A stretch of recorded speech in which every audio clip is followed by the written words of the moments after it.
السلام علیکم ورحمۃ اللہ وبرکاتہ۔ الحمد للہ وکفى وسلام علی عباده الذین اصطفى والتقى والعفاف والغنى، اما بعد فقد قال اللہ تبارک وتعالى فی القرآن المجید والفرقان الحمید، فأعوذ باللہ من الشیطان الرجیم، بسم اللہ الرحمن الرحیم، كذلك لنصرف عنه السوء والفحشاء۔ محترم بھائیوں، بزرگوں اور دوستوں، عزیزوں، معزز خواتین، ہماری ماں بہنوں، تصوف کے عنوان سے جو سلسلہ چل رہا ہے اس میں آج کی کڑی ہے تقوی کے ثمرات۔ سوء اور فحشاء، مفسرین نے لکھا ہے کہ سوء کا لفظ غیر عورت کو ہاتھ لگانے، اسے گلے لگانے، اس کا بوسہ لینے کے لیے استعمال ہوتا ہے، گویا بوس و کنار کے لیے سوء کا لفظ استعمال ہوتا ہے، اور زنا کے لیے فحشاء کا لفظ استعمال ہوتا ہے۔ یہاں قرآن مجید بتا رہا ہے کہ انہوں نے جو ارادہ کیا تھا اس وقت اگر نیت میں میل ہوتی تو پھر سوء سے کیسے بچ سکتے تھے۔ اللہ تعالیٰ فرما رہے ہیں کہ ہم نے اس کو بچایا سوء سے بھی اور فحشاء سے بھی۔ تو معلوم ہوا کہ سیدنا یوسف علیہ السلام نے بچنے کے لیے دفاع کا ارادہ کیا اور زلیخا نے زنا کا ارادہ کیا۔ اس کی ایک اور دلیل سنیے۔ سیدنا یوسف علیہ السلام گناہ کا نام سنتے ہی فوراً دروازے کی طرف بھاگے۔ سبحان اللہ، یہ فراست مومنہ ہے۔ اگر وہیں کھڑے ہو کر الجھتے رہتے اور ان کا قمیص پھٹتا تو کس سائڈ سے پھٹتا؟ سامنے سے۔ اس طرح الزام ان کے اوپر آ جاتا۔ یہ فراست مومنانہ تھی کہ آپ دروازے کی طرف بھاگے، پھر اس نے پیچھے سے پکڑا تو کپڑا کدھر سے پھٹا؟ پیچھے سے پھٹا۔ اللہ تعالیٰ نے بچے سے گواہی دلوا دی۔ اللہ تعالیٰ یوں مہربانی فرماتے ہیں کہ متقی بندے پر جب اس طرح کی بات کوئی آتی ہے تو وہ معصوم بچے جو ضابطۂ قدرت کی وجہ سے نہیں بولا کرتے، میرے پروردگار نے ان متقی بندوں کی خاطر ضابطے بدل کر ان کو قوت گویائی عطا فرما دیا کرتے ہیں، اور وہ ان کی پاک دامنی کی گواہی دے دیا کرتے ہیں۔ پھر حضرت یوسف علیہ السلام کو جیل میں جانا پڑا، پھر اللہ تعالیٰ نے وہاں سے نکال کر تخت عطا کر دیا، قحط آیا۔ اس دوران ان کے بھائی بڑے پریشان ہوئے۔ ایک مرتبہ انہوں نے اپنے بھائی بنیامین کو ایک حیلے سے اپنے پاس رکھ لیا، پھر دوسری مرتبہ بھائی آئے۔ یہ ساری رودات قرآن مجید میں بیان کی گئی ہے۔ سورہ یوسف کو احسن القصص کیوں کہا گیا؟ اس لیے کہا گیا کہ سیدنا یوسف علیہ السلام پر ایک ایسا وقت آیا جب انہوں نے اپنے آپ کو بے سہارا پایا، ان کا کوئی اپنا نہیں تھا، والد ویسے ہی جدا تھے، بھائیوں نے یہ حال کر دیا، جن کے ہاں غلام بنے اس عورت نے ہی جیل بھجوا دیا، تو ان کا اپنا تو کوئی بھی نہیں تھا۔ سارے سہارے ٹوٹ گئے۔ جب انسان دنیا میں ہر طرف سے بے سہارا ہوتا ہے تب اس کا سہارا پروردگار ہوتا ہے۔ نبی صلی اللہ علیہ وسلم نے فرمایا، نبی صلی اللہ علیہ وسلم کو فرمایا گیا کہ اے میرے محبوب صلی اللہ علیہ وسلم، آپ کے بھائی یوسف علیہ السلام کے ساتھ کیا معاملہ پیش آیا؟ جب بھی اپنے آپ کو بے سہارا محسوس کرتے ہیں، اس کا سہارا بھی ہم بنے تھے اور آپ کا سہارا بھی ہم بنیں گے، اور جب اللہ تعالی سہارا بنے تو پروردگار نے تخت بھی عطا فرما دیا، آج لوگوں کو تخت کے لیے کثرت چاہیے، تائید چاہیے، لوگ چاہیے، برادری چاہیے، قبیلہ چاہیے، شہرت چاہیے، تب جا کر کہیں چھوٹی سی ممبری ہاتھ آتی ہے۔ اس لیے کہ اصل ممبر تو یہ ممبر رسول صلی اللہ علیہ وسلم ہے۔ اللہ تعالیٰ نے سیدنا یوسف علیہ السلام کو تخت عطا فرما دیتے ہیں، بھائی آتے ہیں اور آ کر کہتے ہیں یا ایھا العزیز، اے عزیز مصر، مسنا اہلنا الضر، ہمیں اور ہمارے اہل خانہ کو تنگ دستی نے بے حال کر دیا، وجئنا ببضاعۃ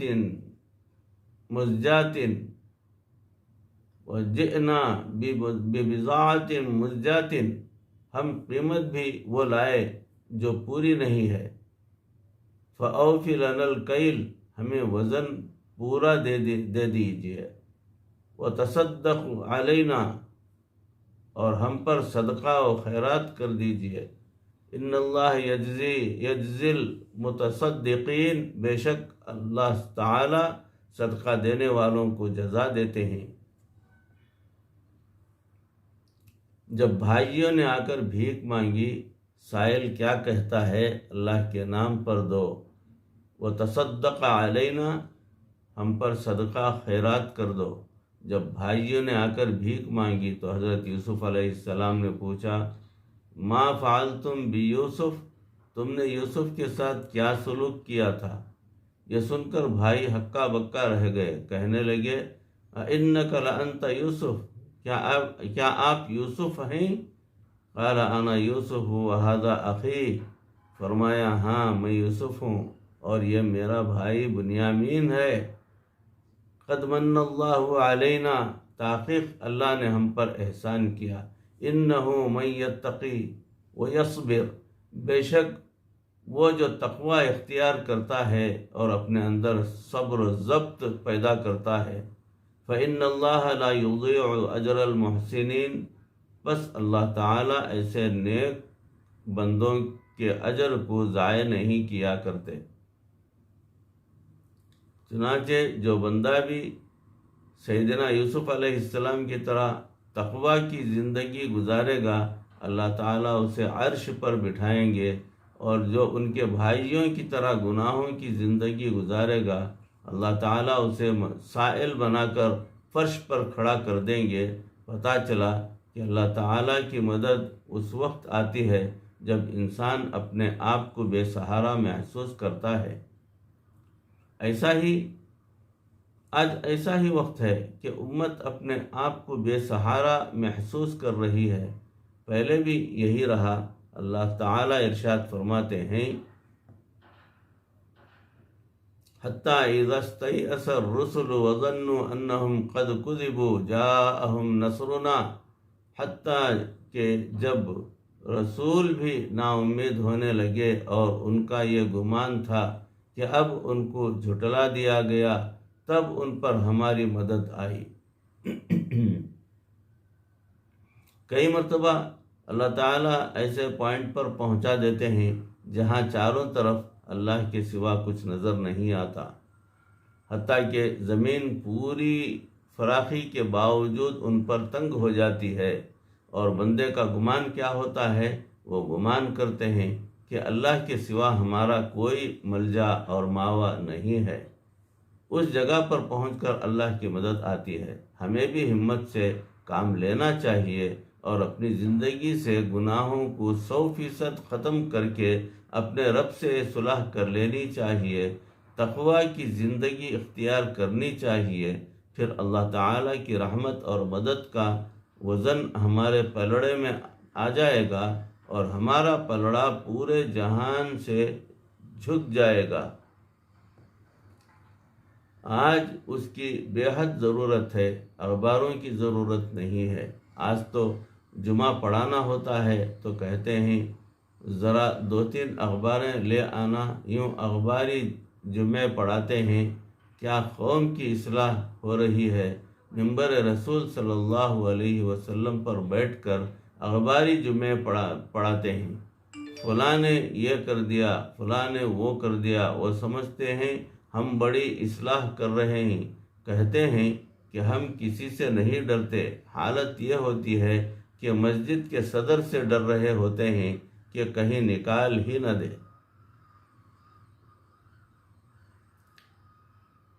بھائیو، ہمارے حضرت رحمۃ اللہ علیہ فرمایا کرتے تھے کہ امامت کو ملامت نہ بنانا۔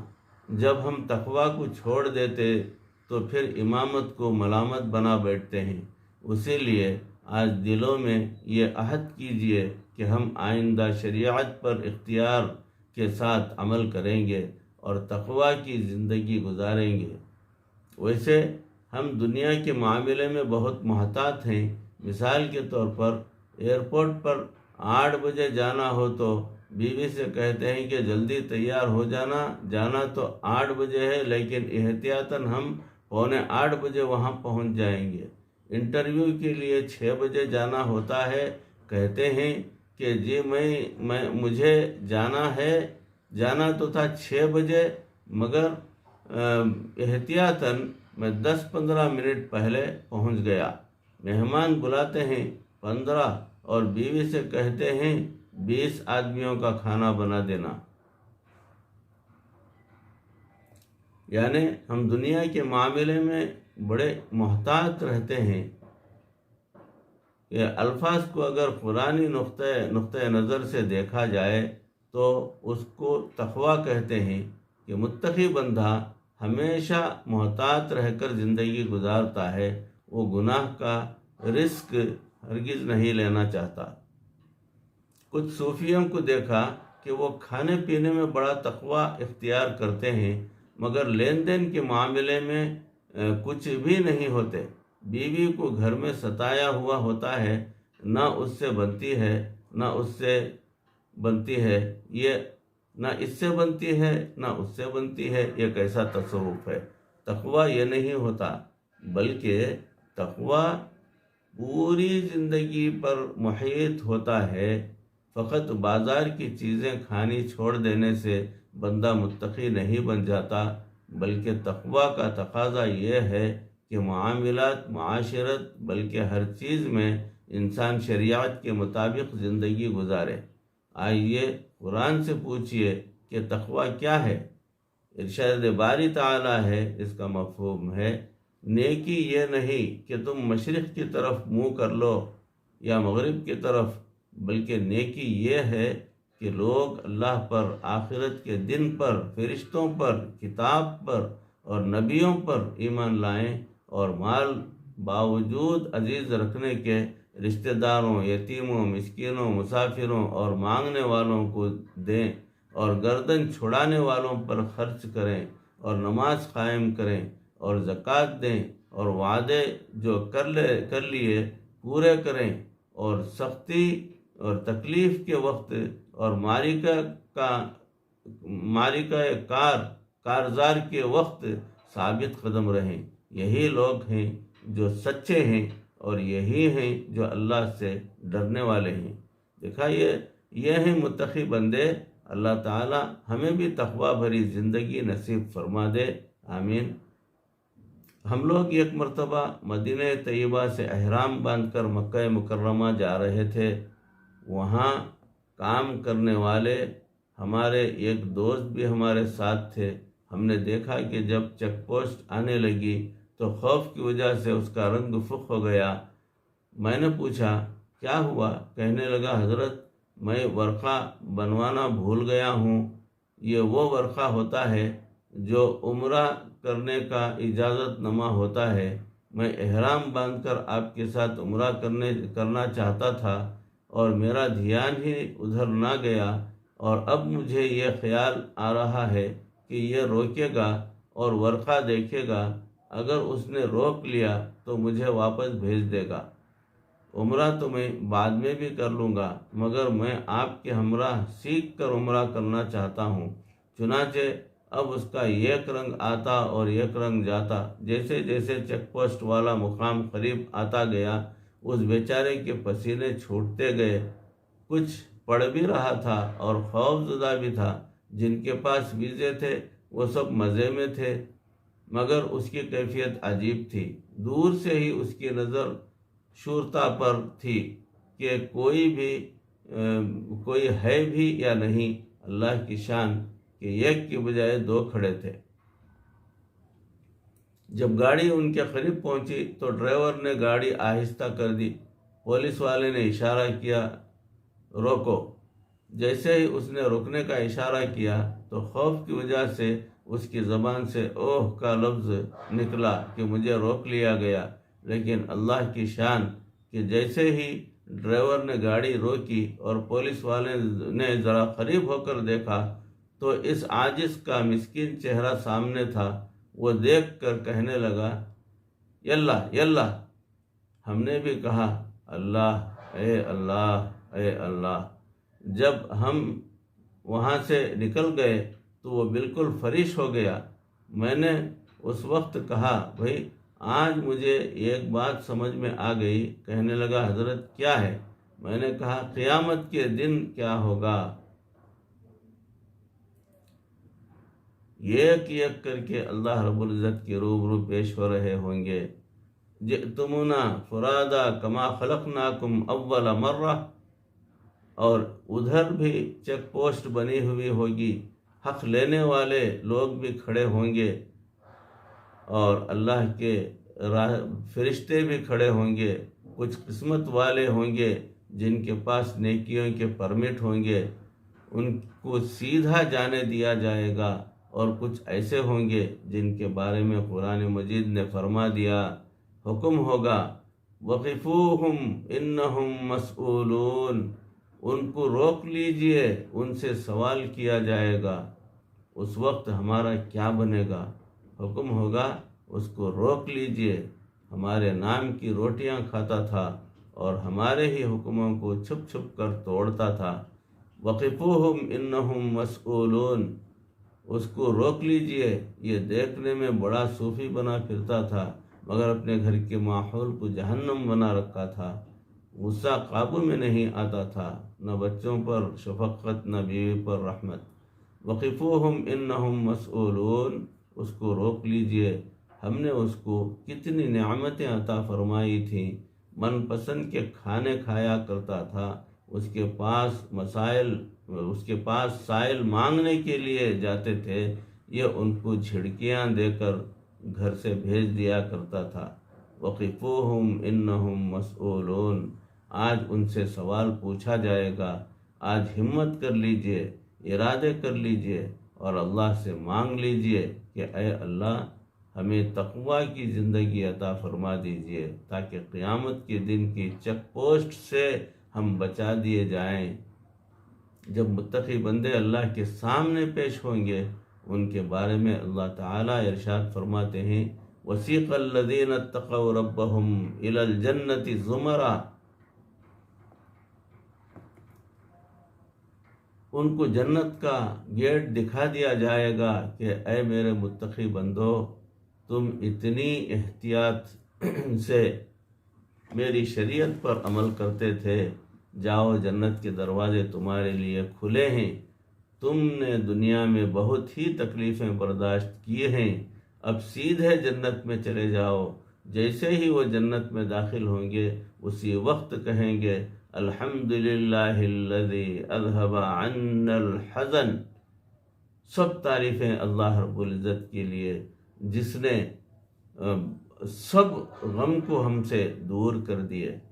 اللہ رب العزت ہمیں بھی آج احتیاط کے ساتھ شریعت والی زندگی گزارنے کی توفیق عطا فرمائے۔ اللہ ہمارے دلوں کو دین کے لیے کھول دے، ہمارے اندر سے تمام برائیوں کو پروردگار اپنے فضل و کرم سے دور فرما دے، دنیا اور آخرت پروردگار ہماری بہتر فرما دے، ایمان پر ہمارا خاتمہ فرما دے۔ ربنا تقبل منا انک انت السمیع العلیم وتب علینا انک انت التواب الرحیم۔ صلی وسلم علی حبیبک سیدنا و مولانا محمد وآلہ واصحابہ اجمعین، آمین برحمتک یا ارحم الراحمین، والحمد للہ رب العالمین۔